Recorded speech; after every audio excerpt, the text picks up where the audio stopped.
جمال الوجود بذكر الإله وتصفو الحياة بنور هدى. جمال الوجود بذكر الإله وتصفو الحياة بنور هدى. السلام عليكم ورحمة الله تعالى وبركاته.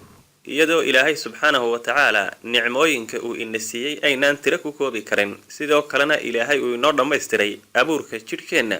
xubin kastoo jidhkeenna ka midina ay tahay mid qaaliya, loona baahan yahay inaynu mar kasta ilaahay uga mahadnaqno. haddana indhuhu waxa ay ka mid yihiin xubnaha ugu muhiimsan jidhkeenna. waxaanan idiin soo gudbin doonaa 6 cunto oo lagu tilmaamay inay yihiin kuwa ugu fiican caafimaad qabka indhaha, sidoo kalena qayb weyn ka qaata aragtida indhaha.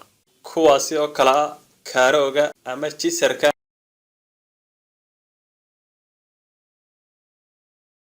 filfisha cagaaran, hilibka digaaga, isbanajiska,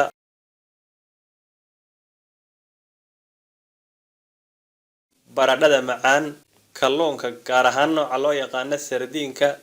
ugu dambeynna waxa xusid mudan in dhammaanba xubnaha jidhkaaga aad ka ilaaliso waxaan ilaahay raalli ka ahayn, sidoo kalena aad uga faa'iidaysato ilaahay daacadiisa si ilaahayna subxaanahu wa ta'ala kuugu barakeeyo dhammaanba xubnaha jidhkaaga. ilaahayna waxaynu weydiisanaynaa inuu inoo siyaadiyo nicmooyinka uu ina siiyey. wajazaakumullahu khayran, wassalaamu calaykum waraxmatullaahi ta'ala wabarakaatuh.